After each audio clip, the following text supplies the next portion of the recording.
হুজুর পাক সাল্লাল্লাহু আলাইহি ওয়াসাল্লাম যখন মেরাজে গেছেন, মেরাজে যাওয়ার পরে বলতেছেন, আসার পরে নোমান আইয়ু আমালিন আমালা, তুমি কি রকম আমল করো যে আমি জান্নাতে যেখানেই যাইতেছিলাম তোমার কোরআনের পাকের আয়াত, তোমার কোরআনের পাকের তেলাওয়াত আমি শুনতেছিলাম, কি রকম আমল করো?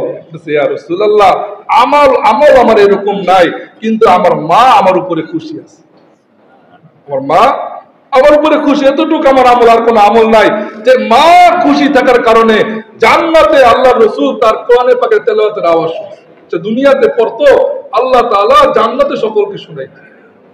নুমান বিন হারিসা রাদিয়াল্লাহু তাআলা আনহু, তিনার মা যখন তোনাকে কিছু বলতেন, যে যিনি না বুঝতেন তিনি তিনার মাকে যা বলতেন না, মা আমি বুঝি নাই, এটা বলতেন না, তার বিবিকে বলতেন, বিবি আমরা আম্মা জান কি বলছে আমি বুঝি নাই, তুমি একটু আমাকে বুঝায় দাও। এরকম আদব করতেন মা বাবা। বুজুর্গ, যারা বলি যে আমরা অভাবের মধ্যে আছি, পেরেশানিতে আছি, আমার এইটা ধরে এইটা নষ্ট হয়ে যায়, বুজুর্গ বরকত ছিল আমার ঘরের মধ্যে, আমার বাপ আর মা ওই বরকত আমি নষ্ট করে ফেলছি, যতই আমি চেষ্টা করি পেরেশানি। মার দোয়া নিয়ে ঘরের থেকে বের হন, মার কপালের মধ্যে একটা চুমা খান, বাবার কপালের মধ্যে একটা চুমা খান, মার গালের মধ্যে একটা চুমা খাই, বাবার গালের মধ্যে একটা চুমা খাই, আর বাবারে জাবরায় ধরি, মারে জাবরায় ধরে বলি, মা দোয়া কইরেন আমি চাইতেছি দুনিয়ার জন্য যেন আল্লাহ বরকত দেয়। দেখেন না আপনি যে বরকত দেখবেন চারদিক দিয়ে আসবে, চারদিক দিয়ে বরকত আসবে। আজকে তো বরকত নষ্ট করে ফেলছে। বুজুর্গ, যেটা বলতেছিলাম, এই মা যাদের আছে তাদেরকে কদর করি, আর যাদের মা চলে গেছে তাদের জন্য দোয়া করি, কবরস্থানে যা দোয়া করি।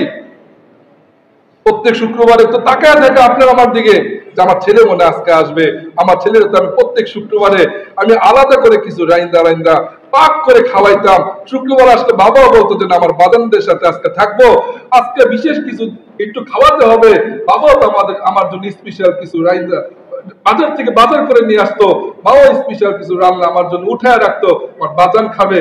আজকে তো শুক্রবার, আজকে তো 10 মিনিট 15 মিনিটের জন্য আমার মার জন্য একটু কবরস্থানে দোয়া করা দরকার না দরকার? যেটা বলতেছিলাম বুজুর্গ, ওই আল্লাহ সুবহানাহু ওয়া তাআলা বলছেন যে শুনো, তোমার মার বুকের ভিতরে ভালোবাসা, তোমার মার মধ্যে বুকের মধ্যে ভালোবাসা আমি আল্লাহ সুবহানাহু ওয়া তাআলা দিছি। ওয়াজআলতু লাকা হানানান ফি সাদরি উম্মিক, তোমার মার বুকের মধ্যে আমি ভালোবাসা দিছি, তোমার বাবার বুকের মধ্যে আমি ভালোবাসা দিছি। যখন তুমি দুনিয়াতে আসছো, দুনিয়ার কোনো ভাষা তুমি বলতে পারো না, ওয়া আল্লামতু লাকাল বুকা, তোমাকে এক কান্নার ভাষা শিক্ষা দিছিলাম, এক কান্নার মধ্যে সকল ভাষা ঢুকিয়ে দিছি। কান্নার মধ্যে এরকম জাদু মাইকা দিছিলাম, যখন তুমি কান্নার আওয়াজ শুরু করছো সকলে তোমার দিকে দৌড়ে আসছে।